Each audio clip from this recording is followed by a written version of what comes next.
Sam Konstas boxing day test match day 1లో ఇతని పేరు మారుమ్రోగిపోయింది.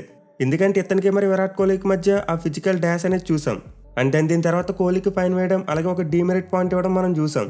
సో డే 1లో అయితే శామ్ కాన్స్టెస్ మన టీమిండియా మీద కౌంటర్ అటాక్ చేసి మన వాళ్ళు ఫ్రస్ట్రేట్ అయ్యేలా చేశాడు. ఇక డే 2లో చూసుకుంటే మొత్తం ఆస్ట్రేలియా మీడియా విరాట్ కోహ్లీని టార్గెట్ చేసింది. అతని మీద విమర్శలు చేశారు. మెయిన్లీ తమ న్యూస్ పేపర్స్లో క్లౌన్ కోహ్లీ అని చెప్పి ఒక హెడ్లైన్ పెట్టారు. ఈవెన్ శామ్ కాన్స్టెస్ చూసుకున్న డే 2లో ఫీల్డింగ్ చేస్తున్నప్పుడు చాలా ఓవర్ యాక్షన్ చేశాడు. బౌండరీ లైన్ దగ్గర ఉండి క్రౌడ్ని రెచ్చగొట్టాడు.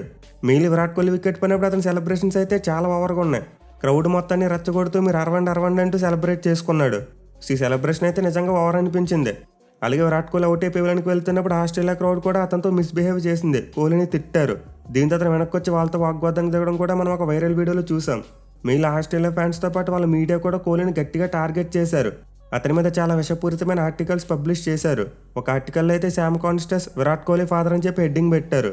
MCG test match day 1 and day 2లో అయితే ఆస్ట్రేలియా వాళ్ళ ఆకడాలకు అద్దు లేకుండా పోయింది. కానీ డే 3లో మన ఎన్కేఆర్ ఒక సెంచరీ కొట్టి వాళ్ళకి బుద్ధి చెప్పాడు. అయితే దీనికంటే బెస్ట్ పార్ట్ ఏంటంటే ఈ రోజు మన వాళ్ళు డే 4లో శామ్ కాన్స్టెస్ వికెట్ తీసిన తర్వాత చేసుకున్న సెలబ్రేషన్. సో మన టీమిండియా ఫస్ట్ ఇన్నింగ్స్లో 369 రన్స్ అవుట్ అయిన తర్వాత ఆస్ట్రేలియా టీం బ్యాటింగ్ వచ్చింది. అయితే ఈసారి వాళ్ళ డెబ్యూ ఓపెనర్ శామ్ కాన్స్టెస్ ఫస్ట్ ఇన్నింగ్స్లో అన్న టాడలేకపోయాడు. 8 పరుగులు మాత్రమే చేసిన అతను బౌమర్ వేసిన ఒక in swinger Balki clean bowled అయ్యాడు. అండ్ దెన్ ఆ తర్వాత మన వాళ్ళ సెలబ్రేషన్ మామూలుగా లేదు. బౌమర్ అయితే యాజ్ డి శామ్ కాన్స్టెస్ను మోక్ చేశాడు. అతను విరాట్ కోహ్లీ అవుట్ అయినప్పుడు ఎలాంటి సెలబ్రేషన్ చేసుకున్నాడో బౌమర్ కూడా same to same perfect revenge మాట. ఇన్ఫాక్ట్ ఒక బౌమరా మాత్రమే కాదు, కోహ్లీ, జైస్వాల్, రాహుల్ ఇలా మన టీమిండియా ప్లేయర్స్ అంతా చేతులను వేవ్ చేస్తూ సెలబ్రేట్ చేసుకున్నారు. ఈ సెలబ్రేషన్ తర్వాత అయితే ఇప్పుడు సోషల్ మీడియా బర్స్ట్ అయిపోతుంది. మొత్తం శామ్ కాన్స్టెస్తో పాటు ఆస్ట్రేలియా మీడియా మన వాళ్ళు ఒక వెయిట్ వేసుకుంటున్నారు. మెయిన్లీ శామ్ కాన్స్టెస్కి ఫాదర్గా బౌమరా ఫోటోలను ఎడిట్ చేస్తున్నారు. సో శామ్ కాన్స్టెస్ అయితే ఫస్ట్ ఇన్నింగ్స్లో బాగా ఆస్ట్రేలియాకి హీరో అయ్యాడు. బట్ ఇప్పుడు 2 ఇన్నింగ్స్లో చూసుకుంటే మాత్రం మన వాళ్ళు అతని నేల మీదకి దింపేశారు. కోహ్లీని వెక్కిరించిన అతన్ని మన వాళ్ళు రివర్స్లో బ్రోటల్గా వెక్కిరించారు.